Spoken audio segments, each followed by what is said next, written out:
ಅದೃಶ್ಯಾನಚ ಭೂತಾನಿ, ಕಾಣದ ಜೀವಗಳು, ಪಿಶಾಚವೋ ಯಕ್ಷವೋ ಇಂಥದ್ದು ಕಾಣದ ಜೀವಗಳು ಯಾವುದಿದೆ ಅವು ಕೂಡ ವಿಕಾರ ಸ್ವರದಲ್ಲಿ ಕೂತ್ಕೊಂಡುವಂತೆ. ಇಡೀ ಜಗತ್ತಿನಲ್ಲಿ ನಾದ, ಸನ್ನಾದ, ಮಹಾನಾದ, ಆರ್ತನಾದ, ಆಕ್ರಂದನ, ಇಡೀ ಜಗತ್ತಿನಲ್ಲಿ ಒಟ್ಟಿಗೆ ಎಲ್ಲ ಜೀವಗಳ ಬೊಬ್ಬೆ. ಅಂಥದ್ದೊಂದು ವಿಚಿತ್ರ ಸನ್ನಿವೇಶ ಇದು ನೋಡಿ. ಇದ್ದಕ್ಕಿದ್ದಂತೆ ಎಲ್ಲ ಪ್ರಾಣಿಗಳು ಅಲ್ಲಲ್ಲೇ ಬಿದ್ದುಕೊಂಡುವಂತೆ. ಶಿಷ್ಯರೇ ಚಾಪೆ ಭೂತಾನೆ, ಹಾಗಾಗಿ ಮಲಕ್ಕೊಂಡು ಅಲ್ಲಲ್ಲೇ ಬಿದ್ದುಕೊಂಡು ಉದ್ವೇಗಕ್ಕೊಳಗಾಗ್ತವೆ. ಎದೆ ಬಡ್ಕೊಳ್ತದೆ ಅವುಗಳದ್ದು, ಭಯ ಅವುಗಳನ್ನು ಆವರಿಸ್ತಿದೆ. ಎಷ್ಟರ ಮಟ್ಟಿಗೆ ಭಯ ಅಂದರೆ ಗಾಢ ವೇದನೆ, ಅಲುಗಾಡಲು ಇಲ್ಲ. ಬಿದ್ದಲ್ಲಿ ಏನು ಬಿದ್ದಿದ್ವೋ ಅಲ್ಲಿಂದ ಒಂದು ಸಣ್ಣ ಸ್ಪಂದ ಕೂಡ ಇಲ್ಲ ಅಂತ ಹೆದರಿಕೆಯಲ್ಲಿ ಜಡವಾಗಿ ಹೋದವು ಜೀವಗಳೆಲ್ಲ ಅಂತ. ಕೋಪ ಮಾಡಿದರೆ ಎಂಥ ಕೋಪವನ್ನು ಮಾಡಬೇಕು ಹೇಳಿ. ಬಡವನ ಕೋಪ ದವಡೆಗೆ ಮೂಲ ಅಂತ ಹೇಳ್ತಾರಲ್ಲ. ಸಿಟ್ಟು ಬಂದು ಅವಡುಗೊಚ್ಚಿದರೆ ಅವನು ದವಡೆ ಸವಿತದೆ ಹೊರತು ಆಗುವುದೇನೂ ಇಲ್ಲ. ಆದರೆ ರಾಮನಂಥವರು ಕೋಪವನ್ನೇ ಮಾಡಿದರೆ ಆ ಕೋಪದ ಪರಿಣಾಮ ಎಷ್ಟು ದಾರುಣ ನೋಡಿ. ಚರಾಚರ ಜಗನ್ನಾಥನ ಕ್ರೋಧಕ್ಕೆ ಚರಾಚರ ಜಗತ್ತು ಕಂಪಿಸಿದರೆ ಅದು ಸಹಜ, ಸಹಜಾತಿ ಸಹಜ. ಯಾಕೆಂದರೆ ರಾಮನನ್ನು ಮುಂದೆ ಬ್ರಹ್ಮ ಸ್ತೋತ್ರ ಮಾಡ್ತಾನೆ, ನೀನು ಕಣ್ ತೆರೆದರೆ ಜಗತ್ ಸೃಷ್ಟಿ, ನೀನು ಕಣ್ಣು ಮುಚ್ಚಿದರೆ ಜಗತ್ ಪ್ರಳಯ ಅಂತ. ನಾನು ಯಾರು ಎಂದು ರಾಮ ಕೇಳಿದಾಗ, ನಾನು ಮನುಷ್ಯ, ದಶರಥನ ಮಗ ನಾನು, ರಾಮ ಅಲ್ವಾ, ಅದಕ್ಕಿಂತ ಹೆಚ್ಚಿನದೇನಾದ್ರು ಇದ್ದರೆ ತಾವೇ ಹೇಳಬೇಕು ಎಂಬುದಾಗಿ ರಾಮ ಹೇಳಿದಾಗ ರಾಮನ ಪರಿಚಯವನ್ನು ಮಾಡಿಕೊಡ್ತಾನಲ್ಲ ಬ್ರಹ್ಮ, ಅದರಲ್ಲಿ ಬರುವ ಮಾತುಗಳು ಇವೆಲ್ಲವೂ ಕೂಡ ಅಂತ. ಜಗತ್ ಸರ್ವಂ ಶರೀರಂತೆ, ಈ ಜಗತ್ತೆಲ್ಲ ನಿನ್ನ ಶರೀರ, ನೀನು ಕಣ್ಬಿಟ್ಟರೆ ಸೃಷ್ಟಿ, ಕಣ್ಮುಚ್ಚಿದರೆ ಪ್ರಳಯ, ಅದು ರಾಮ. ಅಂಥವನಿಗೆ ಕೋಪ ಬಂದರೆ ಏನಾಗಬೇಡ ಹೇಳಿ. ಹಾಗಾಗಿ ರಾಮನೀಗ ರುದ್ರದೇವ, ಪ್ರಳಯ ಕಾಲದ ರುದ್ರದೇವ, ಜಗತ್ತನ್ನು ನುಂಗಿ ನೊಣೆಯ ಹೊರಟಿರ್ತಕ್ಕಂಥ, ಜಗತ್ತನ್ನು ಸುಟ್ಟು ಭಸ್ಮ ಹಚ್ಚಿಕೊಳ್ಳಲಿಕ್ಕೆ ಹೊರಟಿರ್ತಕ್ಕಂಥ ರುದ್ರದೇವ ರಾಮ ಎಂಬಂಥ ಸನ್ನಿವೇಶ ಅದು. ಸಾಮಾನ್ಯವಾಗಿ ಪ್ರಾರ್ಥನೆ ಮಾಡಿದರೆ, ಆರಾಧನೆ ಮಾಡಿದರೆ ಅದಕ್ಕೆ ಒಲಿದು ಶಾಂತನಾಗುವವನು ಆಗಲಿಲ್ಲ. ಯಾಕೆಂದರೆ ಅದ್ಯಮೇ ಮರಣಂ ವಾಥ ತರಣಂ ಸಾಗರಸ್ಯವ, ಒಂದೋ ಸಾಗರ ತರಣ, ಇಲ್ಲದಿದ್ದರೆ ಇಲ್ಲಿಯೇ ಮರಣ ಅಂತ, ಅದು ತಾನೇ ಅವನ ಸಂಕಲ್ಪ ಅಂತ. ಹಿಂದೆ ಬರುವುದು ಎಲ್ಲಿಂದ ಅಂತ. ಸಮುದ್ರ ಹಿಂದಕ್ಕೆ ಸರಿಯುತ್ತಂತೆ, 1 ಯೋಜನ ಹಿಂದಕ್ಕೆ ಸರಿಯಿತು ಸಮುದ್ರ. ವೇಲ ಮನ್ಯತ್ರ ಯೋಜನಂ ವ್ಯತಿಚಕ್ರಾಮ ಅಂತ.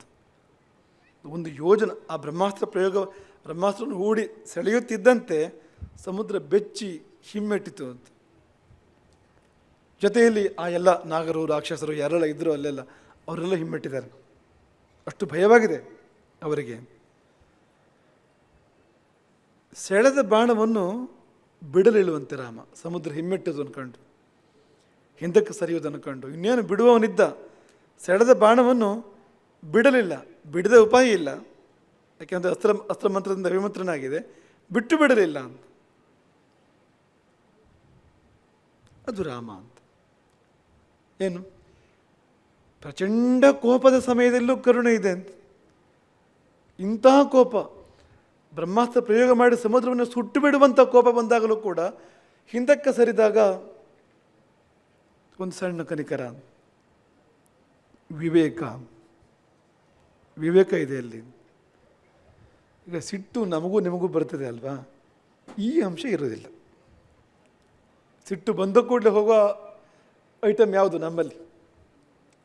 ಸಿಟ್ಟು ಹಾಗೆ ಬಂತು ಇದು ಹೀಗೆ ಹೋಗ್ತದೆ. ಐಟಮ್ ಯಾವುದದು? ವಿವೇಕ. ಸಿಟ್ಟು ಬಂದು ಮಾಡುವ ಮೊದಲ ಕೆಲಸ ಏನಂದರೆ ವಿವೇಕವನ್ನು ಹಾಳು ಮಾಡುವಂಥದ್ದು. ತಪ್ಪು ಸರಿ, ನಮ್ಮವರು ಪರಡು, ತಾನೇನು ಮಾಡ್ತಿದ್ದೇನೆ ಇದೆಲ್ಲ ಹೋಗ್ಬಿಡ್ತದಲ್ವ ಆ ಸಂದರ್ಭದಲ್ಲಿ. ಹಾಗಾಗಿ ಸಿಟ್ಟು ನಮ್ಮ ಕೈಯಲ್ಲಿದ್ದರೆ ಗುಣ, ನಾವು ಸಿಟ್ಟಿನ ಕೈಯಲ್ಲಿದ್ದರೆ ದೋಷ. ಅದು ಸಿಟ್ಟು ಅದು ಈಶ್ವರನ ಸೃಷ್ಟಿ, ಅದು ಬೇಕು, ಅದು ಒಳ್ಳೆಯದೇ. ಅದು ನಮ್ಮ ನಿಯಂತ್ರಣದಲ್ಲಿದ್ದರೆ, ಅದೇ ನಮ್ಮನ್ನು ನಿಯಂತ್ರಣ ಮಾಡ್ತಾ ಇದ್ದರೆ ಅದು ದೋಷವೇ ಹೊರತು ಗುಣ ಅಲ್ಲ. ಆಗ ಅಂತ ಎದ್ದು ಬಂದನಂತೆ ಸಮುದ್ರ.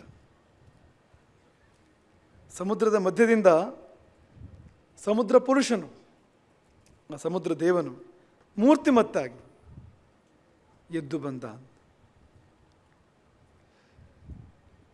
ಬೇರೆ ದಾರಿಯೇ ಇಲ್ಲ. ಎದ್ದು ಬರದಿದ್ದರೆ ಇರೋದೇ ಇಲ್ಲ ಅವನು. ತಥೋ ಮಧ್ಯಾತ್ ಸಮುದ್ರಸ್ಯ ಸಾಗರ ಸ್ವಯಮುತ್ಥಿತ, ಸ್ವಯಂ ಸಮುದ್ರದೇವನೇ ಎದ್ದು ಬಂದು ರಾಮನ ಕಡೆಗೆ ಬರ್ತಾ ಇದ್ದಾನೆ. ಅವನ ಸುತ್ತ ಪನ್ನಗರು, ಬಾಯಿಂದ ಬೆಂಕಿ ಉಳ್ತಕ್ಕಂಥ ಪನ್ನಗರು ಅವನ ಸುತ್ತ, ಅವನ ಪರಿವಾರ, ಸಮುದ್ರದೇವನ ಪರಿವಾರ. ಅದು ವೈಡೂರ್ಯದ ಬಣ್ಣವಂತೆ ಸಮುದ್ರದೇವನ ಬಣ್ಣ, ವೈಡೂರ್ಯದ ಬಣ್ಣ, ಚಿನ್ನದ ಆಭರಣಗಳು, ಕೆಂಪು ಹೂವುಗಳನ್ನು, ಕೆಂಪು ಮಾಲೆಗಳನ್ನು ಧರಿಸಿದ್ದಾನೆ. ಒಂದು ಮಾಲೆ, ಎಲ್ಲ ಬಗೆಯ ಹೂಗಳಿರ್ತಕ್ಕಂಥ ಒಂದು ಮಾಲೆ, ಸರ್ವ ಪುಷ್ಪಮಯಿ ಅಂಥ ದಿವ್ಯವಾಗಿರ್ತಕ್ಕಂಥ ಮಾಲಕಿಯನ್ನು ತಲೆಯಿಂದ ಧಾರಣೆ ಮಾಡಿದ್ದಾನೆ. ತಲೆಯಲ್ಲಿ ಆ ಮಾಲೆ ಇದೆ. ತನ್ನದೇ ರತ್ನಗಳು, ಸಮುದ್ರದಲ್ಲಿ ಸಿಗುವಂಥ ರತ್ನಗಳನ್ನು ಧಾರಣೆ ಮಾಡಿದ್ದಾನೆ, ಅಲಂಕಾರ ಮಾಡಿಕೊಂಡಿದ್ದಾನೆ. ಒಂದೆಳೆ ಮುತ್ತಿನ ಹಾರ, ಏಕಾಹುಲಿ ಮಧ್ಯಗತ, ಮುಂದೆಳೆ ಮುತ್ತಿನ ಹಾರ, ಅದರ ಮಧ್ಯೆ ಕೌಸ್ತುಭದ ಸೋದರ ಮಣಿ, ವಿಷ್ಣು ವಕ್ಷಸ್ಥಳದಲ್ಲಿ ಧಾರಣೆ ಮಾಡ್ತಕ್ಕಂಥದ್ದು ಕೌಸ್ತುಭ ಮಣಿಯನ್ನು, ಆ ಕೌಸ್ತುಭದ ತಮ್ಮನಂತೆ ಅಂಥದ್ದೊಂದು ಅಪರೂಪದ ಕೆಂಪು ಮಣಿಯನ್ನು ಒಂದೆಳೆ ಮುತ್ತಿನ ಹಾರದಲ್ಲಿ ಧಾರಣೆ ಮಾಡಿದ್ದಾನೆ. ಅವನ ಜೊತೆಯಲ್ಲಿ ಅವನ ಪತ್ನಿಯರು ಯಾರೆಲ್ಲ? ಗಂಗಾ, ಸಿಂಧು, ಯಮುನಾ, ಕಾವೇರಿ, ಈ ನದಿಗಳೆಲ್ಲ ಸಾಗರನ ಪತ್ನಿಯರು. ನಮ್ಮ ಸಂಸ್ಕೃತಿಯಲ್ಲಿ ಋಷಿಗಳ ಆ ಒಂದು ವಿಶಿಷ್ಟ ದೃಷ್ಟಿಯಲ್ಲಿ ಸಾಗರದೇವನ ಪತ್ನಿಯರು ಇವರೆಲ್ಲರೂ ಕೂಡ, ಗಂಗಾ, ಸಿಂಧು ಮೊದಲಾಗಿರ್ತಕ್ಕಂಥವ್ರು. ಈ ಗಂಗಾಧರ ಶಿವ, ಶಿವನ ಪತ್ನಿ ಗಂಗೆ ಎನ್ನುವುದಕ್ಕೆ ಎಲ್ಲಿಯೂ ಉಲ್ಲೇಖ ಕಾಣೋದಿಲ್ಲ. ಪತ್ನಿ ಸಾಗರನದ್ದು ಗಂಗೆ. ಶಿವ ಧಾರಣೆ ಮಾಡ್ತಾನೆ ಗಂಗೆಯನ್ನು ಅನೇಕ ಕಾರಣಗಳಿಗೋಸ್ಕರವಾಗಿ ಶಿವ ಗಂಗಾಧರನಾಗ್ತಾನೆ. ಗಂಗಾಧರ ಅಂತ ಮಾತ್ರ ಇದೆ. ಹಾಗಾಗಿ ಆ ಎಲ್ಲ ಸಾಗರನ ಪತ್ನಿಯರು ಎದ್ದು ಬಂದಿದ್ದಾರೆ ಜೊತೆಯಲ್ಲಿ. ಯಾಕೆಂದರೆ ಇವನ ಮಾತನ್ನು ರಾಮ ಕೇಳ್ತಾನೋ ಇಲ್ಲವೋ ಅಂತ ಅಪರಾಧ ಮಾಡಿದ್ದಾನೆ ಸಮುದ್ರದೇವ. ಹಾಗಾಗಿ ಆ ಸಂದರ್ಭದಲ್ಲಿ ತಾವು ಮುಂದಾಗಿ ಮಾಂಗಲ್ಯ ಭಾಗ್ಯವನ್ನು ಬೇಡಿದರೆ ಉಪಯೋಗ ಆಗ್ಬೋದು ಅಂತ. ಸ್ತ್ರೀಯರು ಮುಂದೆ ಬಂದು ಕರುಣೆಯನ್ನು ಯಾಚನೆ ಮಾಡುವಾಗ ರಾಮನಂಥವರು ಇಲ್ಲವೆನ್ನುವುದಿಲ್ಲವಂತೆ. ಲಕ್ಷ್ಮಣನ ಪ್ರಕರಣದಲ್ಲಿ ಗೊತ್ತಾಗ್ತದೆ. ಸುಗ್ರೀವನ ಮೇಲೆ ಕೋಪ ಮಾಡ್ಕೊಂಡು ಲಕ್ಷ್ಮಣ ಹೋಗಿರ್ತಾನೆ. ಸಮಯ ಸರಿದರೂ ಕೂಡ ಸುಗ್ರೀವ ತನ್ನ ಕೆಲಸ ಮಾಡದೇ ಇದ್ದಾಗ, ಮಳೆಗಾಲ ಮುಗಿದರೂ ಕೂಡ ಸೀತಾನ್ವೇಷಣೆಗೆ ಮುಂದಾಗದೇ ಇದ್ದಾಗ, ಕೋಪಾವೇಶದಲ್ಲಿ ಲಕ್ಷ್ಮಣ ಕಿಷ್ಕಿಂಧೆಗೆ ಹೋದಾಗ ಅವನ ಕೋಪವನ್ನು ತಣಿಸಲಿಕ್ಕೆ ಬೇರೆ ಯಾವ ದಾರಿಯೂ ಕಾಣದೇ ಇದ್ದಾಗ ತಾರೆಯನ್ನು ಕಳುಹಿಸಿಕೊಡ್ತಾನೆ ಸುಗ್ರೀವ. ನೀನು ಹೋಗಿ ಬೇಡ್ಕೋ, ಶಾಂತ ಆಗ್ತಾನೆ ಅಂತ. ಶಾಂತ ಆದನಂತೆ. ಯಾಕೆಂದರೆ ಸ್ತ್ರೀಯ ಸನ್ನಿಧಾನದಲ್ಲಿ ಕೋಪ ಇಲ್ಲ ಅಂತ. ಈಗಿನ ಪುರುಷರದ್ದು ರೀತಿ ಬೇರೆ ಆಗಿದೆ, ಅಲ್ಲೇ ಕೋಪ. ಆದರೆ ನಮ್ಮ ಹಳೆಯ ಸಂಸ್ಕೃತಿ ಹೇಗೆ ಅಂದರೆ ಸ್ತ್ರೀಯ ಸನ್ನಿಧಾನದಲ್ಲಿ ಕೋಪ ಇಲ್ಲ ಅಂತ, ಶಾಂತವಾಗಿರಬೇಕು ಮತ್ತು ಆ ವಾತ್ಸಲ್ಯ ಭಾವ ಅಥವಾ ಆ ಕೋಮಲ ಭಾವಗಳನ್ನೇ ವ್ಯಕ್ತಪಡಿಸಬೇಕು. ಕೋಪಕ್ಕೆ ಅವರು ಅರ್ಹರಲ್ಲ, ಯೋಗ್ಯರಲ್ಲ ಅಂತ ಸಾಮಾನ್ಯ ನಿಯಮ ಇದು. ಇದರ ಅಡ್ವಾಂಟೇಜ್ ಅವರು ತೊಗೊಳ್ಬಾರ್ದು. ಹೀಗೊಂದು ನಿಯಮ ಬಂದುಬಿಟ್ರೆ ಅದರ ಲಾಭವನ್ನು ತಗೊಳ್ಳೋಕೆ ಶುರು ಮಾಡಿದ್ರೆ ಕಷ್ಟ ಆಗ್ತಾನೆ. ಸಿಟ್ಟು ಮಾಡಿದ್ರೆ ಬೇರೆ ದಾರಿ ಇಲ್ಲ ಅನ್ನೋ ಸಂದರ್ಭ ಬರ್ಬೋದು ಆಮೇಲೆ. ಆದರೆ ನಮ್ಮ ಸಂಸ್ಕೃತಿ ಅದು ಅಂತ. ಅದು ಅನ್ಯ ಸ್ತ್ರೀಯರಾದರೆ ಅಲ್ಲಿ ಶಾಂತ ಭಾವವೇ, ಅಲ್ಲಿ ಇಂಥ ಒರಟು ಭಾವಗಳಿಲ್ಲ ಅಂತ. ಹಾಗಾಗಿ ಅವರೆಲ್ಲ ಸುತ್ತುವರೆದಿದ್ದಾರೆ. ಇಂಥ ಒಂದು ಪರಿವಾರ ಸಹಿತನಾಗಿ, ಪತ್ನಿ ಪರಿವಾರ ಸಹಿತನಾಗಿ ಸಾಗರನು ಮೇಲೆದ್ದು ಬಂದು ರಾಮನ ಕಡೆಗೆ ಸಾಗಿ ತಾನೇ ಮೊದಲಾಗಿ ಮಾತನಾಡಿಸಿ ಕೈ ಮುಗಿದು ತಲೆಬಾಗಿ ಆ ಶರಪಾಣಿಯನ್ನು ಕುರಿತು, ಶರಪಾಣಿ ಕೈಯಿಲ್ಲದೆ ಬಾಣೆಯನ್ನು ಬಿಟ್ಟಿಲ್ಲ, ಕೈಯಿಲ್ಲದೆ ಅಂತಹ ರಾಮನನ್ನು ಕುರಿತು ಸಂಬೋಧನೆ ಮಾಡಿ ಹೀಗೆ ಹೇಳಿದನಂತೆ: ಪ್ರಭು, ತಪ್ಪಾಗಿದೆ, ಅದು ನಾನು ಹೇಗೆ ಮಾಡೋದೊಂದು ಗೊತ್ತಾಗಲಿಲ್ಲ. ಯಾಕೆಂದರೆ ನಮಗೆಲ್ಲ ಒಂದೊಂದು ಸ್ವಭಾವ ಇದೆ. ಪೃಥ್ವಿಗೊಂದು ಸ್ವಭಾವ ಇದೆ, ವಾಯುವಿಗೊಂದು ಸ್ವಭಾವ ಇದೆ, ಆಕಾಶಕ್ಕೊಂದು ಸ್ವಭಾವ ಇದೆ, ನೀರಿಗೊಂದು ಸ್ವಭಾವ ಇದೆ, ಬೆಂಕಿಗೊಂದು ಸ್ವಭಾವ ಇದೆ. ಈ ಸ್ವಭಾವಗಳನ್ನು ನಾವು ಬಿಡುವಂತೆ ಇಲ್ಲ. ನೀರು ಕೆಳಮುಖವಾಗಿ ಹರಿಬೇಕು, ಬೆಂಕಿ ಮೇಲ್ಮುಖವಾಗಿ ಉರಿಬೇಕು. ಹೀಗೆ ಉರಿಯಿಂದ ಬೆಂಕಿ ಹಾಗೆ ಉರಿಲಿಕ್ಕೆ ಸಾಧ್ಯ ಇಲ್ಲ. ಪ್ರಕೃತಿ ನಿಯಮ ಅದು. ನೀರು ಹೀಗೆ ಹರಿದಿಂದ ಹರಿಯೋದಿಲ್ಲ, ಅದು ಕೆಳಮುಖವಾಗಿ ಹರಿಯುವಂಥದ್ದು. ಗಾಳಿ ಅಡ್ಡಡ್ಡಲಾಗಿ ಬೀಸುವಂಥದ್ದು. ಹೀಗೆ ಬೀಸೋದಿಲ್ಲ ಗಾಳಿ, ಹೀಗೂ ಬೀಸೋದಿಲ್ಲ, ಹೀಗೆ ಬೀಸೋದು ಗಾಳಿ. ಹಾಗೆ ಒಂದು ಹೀಗೆ, ಒಂದು ಹೀಗೆ, ಒಂದು ಹೀಗೆ. ಭೂತಗಳು, ಪಂಚಭೂತಗಳಲ್ಲಿ ಒಂದೊಂದಕ್ಕೆ ಒಂದೊಂದು ಸ್ವಭಾವ ಇದೆ. ಹಾಗೆ ನನಗೂ ಒಂದು ಸ್ವಭಾವ ಇದೆ, ಅಗಾಧ ಅಂತ. ಸಮುದ್ರಕ್ಕೆ ಇರ್ತಕ್ಕಂಥ ಸ್ವಭಾವ. ಅಗಾಧ ಅಂದರೆ ಏನು? ಇಳಿದು ಮುಳುಗದ ನಿಲ್ಲಲಿಕ್ಕೆ ಸಾಧ್ಯ ಇಲ್ಲ ಅಂತ. ಈ ಗಾಧ ಅಂದರೆ ಇಳಿದು ಮುಳುಗದ ನಿಲ್ಲುವಂಥದ್ದು, ನಿಮ್ಮನ ಸೀಮಾ ಅಂತ ತಳ ಸಿಗುವಂಥದ್ದು. ನಿಂತ್ಕೊಳ್ಳಿಕ್ಕೆ ಸಾಧ್ಯ ಆಗುವಂಥದ್ದು. ಅದಕ್ಕೆ ಗಾಧ ಅಂತ ಹೆಸರು. ನಾನು ಅಗಾಧ, ತಳ ಸಿಗೋದಿಲ್ಲ, ಆಳ ಸಿಗೋದಿಲ್ಲ, ಮುಳುಗಿ ಹೋಗಬೇಕು. ಹಾಗೆ ನನ್ನನ್ನು ನಿರ್ಮಿಸಲಾಗಿದೆ. ಇದನ್ನು ಬಿಡುವುದು ಹೇಗೆ ಅಂತ ಗೊತ್ತಾಗಲಿಲ್ಲ ನನಗೆ. ಇದನ್ನು ಬಿಡದೆ ಸಮುದ್ರಕ್ಕೆ ಸೇತುವೆಯನ್ನು ಕಟ್ಟಲಿಕ್ಕೆ ಸಾಧ್ಯ ಇಲ್ಲ ಅಥವಾ ದಾಟಲಿಕ್ಕೆ ಸಾಧ್ಯ ಇಲ್ಲ. ಇದು ಹೇಗೆ ಅಂತ ಗೊತ್ತಾಗಲಿಲ್ಲ. ಹಾಗಾಗಿ ಬಂದು ನನ್ನ ಮುಖ ತೋರಿಸಲಿಲ್ಲ. ಉತ್ತರ ಇರಲಿಲ್ಲ ಸರಿಯಾಗಿ ಹೇಳಲಿಕ್ಕೆ ಏನು ಅಂತ. ಹಾಗಾಗಿ ಮುಖ ತೋರಿಸಲಿಲ್ಲ. ಅದು ಇರಲಿ, ಅದು ಹಳೆಯ ವಿಷಯ. ನಾನು ಅಗಾಧನು, ನನ್ನ ಅಗಾಧತ್ವವನ್ನು ಬಿಡುತ್ತೇನೆ ಕೊಂಚ ಹೊತ್ತಿನ ಮಟ್ಟಿಗೆ, ಅಂದರೆ ನಿರ್ದಿಷ್ಟ ಸಮಯದ ಮಟ್ಟಿಗೆ, ನಿರ್ದಿಷ್ಟ ಉದ್ದೇಶಕ್ಕೋಸ್ಕರವಾಗಿ, ಇವರಿಗೆ ಸೀಮಿತವಾಗಿ, ಈ ಕಾರ್ಯಕ್ಕೆ ಮತ್ತು ಈ ಕಪಿಸೇನೆಗೆ ಸೀಮಿತವಾಗಿ ನಾನು ನನ್ನ ಸ್ವಭಾವವನ್ನು ಬಿಡ್ತೇನೆ. ಕಪಿಸೇನೆಯು ನನ್ನ ಮೇಲೆ ದಾಟಿ ಹೋಗುವಂತೆ ಮಾಡ್ತೇನೆ. ಕಪಿಗಳು ಈಜದೆ, ಹಾರದೆ, ನಡೆದುಕೊಂಡು ಹೋಗಬೇಕು ಆ ಕಡೆಗೆ, ಆ ರೀತಿಯಲ್ಲಿ ನಾನು ಮಾಡ್ತೇನೆ. ಮತ್ತು ಕಪಿಸೇನೆ ದಾಟುವಲ್ಲಿವರೆಗೆ ನನ್ನೊಳಗಿನ ಜಲಚರಗಳು, ಕ್ರೂರ ಜಲಜಂತುಗಳು, ಅವು ಯಾವುವೂ ಕೂಡ ಕಪಿಗಳ ಮೇಲೆ ಆಕ್ರಮಣ ಮಾಡೋದಿಲ್ಲ, ಸೇನೆಯ ಮೇಲೆ ಆಕ್ರಮಣ ಮಾಡೋದಿಲ್ಲ. ಆ ರೀತಿಯ ಸೂಚನೆಯನ್ನು ಕೂಡ ನನ್ನ ಪರಿವಾರಕ್ಕೆ ನಾನು ಕೊಡ್ತೇನೆ, ಹೋಗುವಂತೆ ಮಾಡ್ತೇನೆ. ದಾರಿಗೆ ಬಂದ ಸಮುದ್ರ. ಇನ್ನು ಬ್ರಹ್ಮಾಸ್ತ್ರವನ್ನು ಅಲ್ಲಿ ಪ್ರಯೋಗ ಮಾಡುವಂತೆ ಇಲ್ಲ ಸಮುದ್ರದ ಮೇಲೆ. ಅಲ್ಲದಿದ್ದರೂ ಕೂಡ ಯಾರಾದರೂ ಬಂದು ಶರಣಾದರೆ ಅವರ ರಕ್ಷಣೆ ಮಾಡುವಂಥದ್ದು ಹೊರತು, ಶರಣಾದವರದ್ದು ಬಂದು ಕೈ ಮುಗಿದು ತಲೆಬಾಗಿದರೆ, ಕ್ಷಮಿಸುವಂತ ಕೇಳಿದರೆ, ಆಮೇಲೂ ಮತ್ತೆ ಗುದ್ದು ಹಾಕುವ ಜನ ರಾಮ ಅಲ್ಲ. ಅದು ಧರ್ಮ, ರಾಮನದು ಶರಣಾಗತ ಪರಿಪಾಲನೆ ಧರ್ಮ ಇದೆ. ಅವನ ಮೇಲೆ ಪ್ರಯೋಗ ಮಾಡುವಂತೆ ಇಲ್ಲ, ತೆಗೆದು ಬತ್ತಳಿಕೆಯಲ್ಲಿ ಇಟ್ಕೊಳ್ಳೋ ಹಾಗೂ ಇಲ್ಲ. ಹೂಡಿಯಾಗಿದೆ, ಅಸ್ತದ ಅಭಿಮಂತ್ರಣ ಆಗಿದೆ. ಬಾಣ ಹಿಂದಕ್ಕೆ ಹೋಗುವಂತೆ ಇಲ್ಲ, ಗುರಿ ಇಟ್ಟ ಬಾಣವನ್ನು ಪ್ರಯೋಗ ಮಾಡಲೇಬೇಕು, ಹೆಜ್ಜೆ ಹಿಂದಿಡುವಂತಿಲ್ಲ. ಏನು ಮಾಡ್ಬೋದು? ಸಮುದ್ರ ದೇವನನ್ನೇ ಕೇಳ್ತಾನೆ ರಾಮ. ಬಾಣವನ್ನು ನಾನು ಎತ್ತಿ ಆಯಿತು, ಗುರಿ ಇಟ್ಟಾಯಿತು, ಈ ಬಾಣ ಹಿಂದಕ್ಕೆ ಹೋಗೋದಿಲ್ಲ. ಹೇಳು, ಈ ಬಾಣವನ್ನು ಎಲ್ಲಿ ಪ್ರಯೋಗ ಮಾಡಲಿ? ನಿನ್ನಲ್ಲಿಯೇ, ನಿನ್ನ ಪರಿಸರದಲ್ಲಿ ಪ್ರಯೋಗ ಮಾಡಬೇಕು, ಅದ್ರ ಬಿಟ್ಟು ಬೇರೆ ಕಡೆ ಪ್ರಯೋಗ ಮಾಡುವಂತಿಲ್ಲ. ಅದು ಗಮನದಲ್ಲಿರಲಿ, ಎಲ್ಲಿ ಪ್ರಯೋಗ ಮಾಡಬೇಕು ಎಂಬುದಾಗಿ ಹೇಳು ಎಂದು ರಾಮ ಕೇಳಿದಾಗ ಭಾಳ ಸ್ವಾರಸ್ಯದ ಉತ್ತರವನ್ನು ಸಮುದ್ರದೇವ ಕೊಡ್ತಾನೆ. ಪ್ರಭು, ನನ್ನ ಉತ್ತರದಲ್ಲಿ, ಈ ಕಡೆ ತೀರದಲ್ಲಿ, ಲಂಕೆ ಕಡೆ ತೀರ, ಲಂಕೆ ಕಡೆ ದಕ್ಷಿಣ ತೀರ ಆಯಿತು. ಉತ್ತರ ತೀರದಲ್ಲಿ, ಉತ್ತರದ ಪರಿಸರದಲ್ಲಿ ಒಂದು ಪುಣ್ಯ ಭೂಮಿ ಇದೆ, ಧ್ರುಮಕುಲ್ಯ ಎಂಬುದಾಗಿ ಹೆಸರು ಆ ಒಂದು ಪ್ರದೇಶಕ್ಕೆ. ಭಾಳ ಪವಿತ್ರವಾಗಿರ್ತಕ್ಕಂಥ ಸ್ಥಳ ಅದು. ಅಲ್ಲಿ ಒಂದಷ್ಟು ಪಾಪಿಗಳು ವಾಸ ಮಾಡ್ತಾ ಇದ್ದಾರೆ. ದಸ್ಯುಗಳು ಅಂದರೆ ಏನು? ಇನ್ನೊಬ್ಬರ ಸಂಪತ್ತನ್ನು ಅಪಹರಿಸಿ ಬದುಕುವಂಥವ್ರು, ಇನ್ನೊಬ್ಬರನ್ನು ಕೊಂದು ಹಿಂಸಿಸಿ ಜೀವನ ಮಾಡ್ತಕ್ಕಂಥವ್ರು. ಅಂತಹ ಪಾಪಿಗಳು, ದಸ್ಯುಗಳು, ದರೋಡೆಕೋರರು ಅವರು ವಾಸ ಮಾಡ್ತಾರೆ. ಅವರು ನನ್ನ ನೀರನ್ನು ಕುಡಿತಾರೆ, ಬಳಸ್ತಾರೆ. ನನ್ನ ನೀರು ಅಂದರೆ ಉಪ್ಪು ನೀರೇ ಆಗಬೇಕು ಅಂತಿಲ್ಲ. ಅಲ್ಲಿ ಬರುವ ಸಿಹಿ ನೀರು ಕೂಡ, ಅದೊಂದು ಸಮುದ್ರ ತೀರದ ಪ್ರದೇಶವಾದರೆ ಬರುವ ಸಿಹಿ ನೀರು ಕೂಡ ಸಮುದ್ರಕ್ಕೆ ಸಲ್ಲುವಂಥದ್ದು. ಹಾಗಾಗಿ ನನ್ನ ಜಲವನ್ನು ಅವರು ಕುಡಿತಾರೆ. ನನಗದು ಸಹನ ಇಲ್ಲ. ಆ ಪಾಪಿಗಳು ನನ್ನ ನೀರನ್ನು ಕುಡಿಯೋದು, ನನ್ನ ಪಕ್ಕದಲ್ಲಿರುವಂಥದ್ದು ನನಗೆ ಸಮ್ಮತಿ ಇಲ್ಲ. ಅವ್ರ ಮೇಲೆ ಪ್ರಯೋಗ ಮಾಡು, ಆ ಜಾಗದ ಮೇಲೆ ಈ ಬ್ರಹ್ಮಾಸ್ತ್ರ ಪ್ರಯೋಗ ಮಾಡು ಅಂತ ನಾವು ನಿಮ್ಮನ್ನು ಕೇಳುವುದು. ಈ ರಾಮ ಮಾಡಲಿಕ್ಕೆ ಹೊರಟಿದ್ದು ಅದೇ ಅಲ್ವಾ? ರಾವಣನನ್ನು ಸಂಹಾರ ಮಾಡಲಿಕ್ಕೆ ಹೊರಟಿದ್ದಾನೆ ರಾಮ. ಅವನೇನು ಕಡಿಮೆ ಪಾಪಿಯ? ಈ ದಸ್ಯುಗಳಿಗಿಂತ ಕಡಿಮೆ ಪಾಪಿ. ಈ ಮಹಾದಸ್ಯು ಅವನು, ದಸ್ಯು ಕೂಲ ಶಿಖಾಮಣಿ ಅವನು. ಅಂಥವನನ್ನು ರಾಮ ಸಂಹಾರ ಮಾಡಲಿಕ್ಕೆ ಸೇತುವೆ ಬೇಕು, ದಾರಿ ಬೇಕು ಹೋಗಲಿಕ್ಕೆ. ಅದನ್ನೇ ರಾಮ ಕೇಳಿದ್ದು.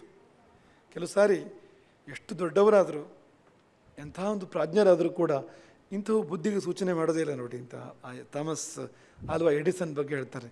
ಈ ಬಲ್ಬ್ ಕಂಡು ಹಿಡಿದವನು, ಅವನಿಗೆ ಪ್ರಿಯವಾದ ಬೆಕ್ಕು ಒಂದಿತ್ತಂತೆ, ಭಾಳ ಪ್ರೀತಿ ಬೆಕ್ಕು. ಇವನು ಲ್ಯಾಬೊರೇಟರಿಯಲ್ಲಿ ಪ್ರಯೋಗ ಮಾಡ್ತಾ ಇದ್ದಾಗ ಬೆಕ್ಕು ಬರಲಿಕ್ಕೆ ಇಷ್ಟಪಡ್ತಿತ್ತಂತೆ. ಬೇರೆ ಯಾರಿಗೂ ಪ್ರವೇಶ ಇಲ್ಲ, ಅಲ್ಲಿ ಬಾಗಿಲು ತೆಗೆದಿಡೋ ಹಾಗಿಲ್ಲ. ಹಾಗಾಗಿ ಒಂದು ರಂಧ್ರ ಕೊರೆಸಿದ್ದಂತೆ ಅವನು ಎಡಿಸನ್. ಒಂದು ರಂಧ್ರ, ಅದು ಬೆಕ್ಕು ಬಂದು ಹೋಗಿ ಮಾಡಬೇಕು, ಬೇಕಾದಾಗ ಬೆಕ್ಕು ಒಳಗೆ ಬರ್ಬೋದು, ಹೊರಗಡೆ ಹೋಗ್ಬೋದು ಅಂತ. ಹಾಗೆ ಮಾರ್ಜಾಲ ಪ್ರಿಯ ಅವನು ಕೂಡ. ಸರಿ, ಅದಾಯಿತು, ಬೆಕ್ಕು ಬಂದು ಹೋಗಿ ಮಾಡ್ತಾಯಿತ್ತು ಆರಾಮವಾಗಿ. ಆಮೇಲೆ ಒಂದು ಸಮಯ ಬಂತು, ಬೆಕ್ಕು ಮರಿ ಹಾಕ್ತಂತೆ, 3 ಮರಿ ಹಾಕ್ತು ಬೆಕ್ಕು. ಎಡಿಸನ್ಗೆ ತಲೆಬಿಸಿ ಆಯ್ತಂತೆ, ಈ ಮರಿಗಳು ಬರಬೇಕಲ್ಲ ಒಳಗಡೆಗೆ ಅಂತ. ಅದಕ್ಕೇನು ಮಾಡೋದು? ಆಳನ್ನು ಕರೆದು ಹೇಳಿದಂತೆ, ಇನ್ನು 3 ಸಣ್ಣ ಸಣ್ಣ ರಂಧ್ರಗಳನ್ನು ಮಾಡು ಅಂತ. ಈಗ ದೊಡ್ಡ ರಂಧ್ರದ ಪಕ್ಕದಲ್ಲಿ 3 ಮರಿ ಒಳಗಡೆ ಬರಬೇಕಲ್ಲ, 3 ಸಣ್ಣ ಸಣ್ಣ ರಂಧ್ರಗಳನ್ನು ಮಾಡು, ಆ ಮರಿ ಬರುವಷ್ಟು ದೊಡ್ಡದು ಅಂತ. ಅದಕ್ಕೆ ಅವನ ಆಳು ಕೇಳಿದಂತೆ ಎಡಿಸನನ್ನು, ಇದೇ ರಂಧ್ರದಲ್ಲಿ ಆ ಮರಿಗಳು ಬರ್ಬೋದು ಅಂತ. ತಾಯಿಗೆ ಅಂತ ಮಾಡಿದ ದೊಡ್ಡ ರಂಧ್ರ ಇದೆಯಲ್ಲ ಅದರಲ್ಲೇ ಬರ್ಬೋದಲ್ಲ ಅಂತ. ಎಲ್ಲ ಹೌದಲ್ವಾ, ಅಷ್ಟು ದೊಡ್ಡ ವಿಜ್ಞಾನಿ, ದಿವಸ ನೊಬೆಲ್ ಪ್ರಶಸ್ತಿ ಕೊಡಬೇಕು ಅವನಿಗೆ. ಅಂತಹ ದೊಡ್ಡ ವಿಜ್ಞಾನಿಗೆ ತಾಯಿಗೆ ಮಾಡಿದ ರಂಧ್ರದಲ್ಲಿ ಮರಿಗಳು ಕೂಡ ಬರ್ಬೋದು ಅಂತ ಹೊಳಿಲಿಲ್ಲ ಅಂತ. ಹಾಗೆ ಧ್ರುಮಕುಲ್ಯದಲ್ಲಿ ವಾಸ ಮಾಡ್ತಕ್ಕಂಥ ದಸ್ಯುಗಳ ಮೇಲೆ ಬ್ರಹ್ಮಾಸ್ತ್ರ ಪ್ರಯೋಗ ಮಾಡಿ ನಾಶ ಮಾಡು, ನನಗೆ ಕಷ್ಟ ಆಗ್ತಾ ಇದೆ ಅವರಲ್ಲಿ ಇರ್ತಕ್ಕಂಥದ್ದು ಎನ್ನುವನಿಗೆ ರಾವಣನನ್ನು ನಾಶ ಮಾಡು, ನಾನು ದಾರಿ ಕೊಡ್ತೇನೆ ಅಂತ ಹೇಳೋಕ್ಕೆ ಯಾಕೆ ಬುದ್ಧಿ ಬರಲಿಲ್ಲ ಮೊದಲು ಅಂತ ಒಪ್ಪಿದನಂತೆ ರಾಮ. ಆಗಲಿ, ಬ್ರಹ್ಮಾಸ್ತ್ರ ಪ್ರಯೋಗದಿಂದ ನಿನಗೂ ಒಂದು ಶುಭವೇ ಆಗುವಂತೆ ಆಗಲಿ ಎಂಬುದಾಗಿ ಹೇಳಿ ಆ ಬಾಣವನ್ನು ಬ್ರಹ್ಮದಂಡೋಪಮವಾಗಿರ್ತಕ್ಕಂಥ ಬ್ರಹ್ಮಾಸ್ತ್ರವನ್ನು ಪ್ರಯೋಗ ಮಾಡಿದಾಗ ಧ್ರುಮಕುಲ್ಯದ ಮೇಲೆ ಆ ಮಹಾಶರವು ಸಿಡಿಲಿನಂತೆ ಬಂದೆರಗಲು ಆ ಪ್ರದೇಶವು ಮರುಕಾಂತಾರವಾಯಿತು, ಸುಟ್ಟು ಮರಳುಗಾಡಾಯಿತು. ಭೂಮಿ ಸೀಳಿತು, ದೊಡ್ಡ ಶಬ್ದ ಬಂತಂತೆ ಆ ಭೂಮಿ ಸೀಳುವಾಗ.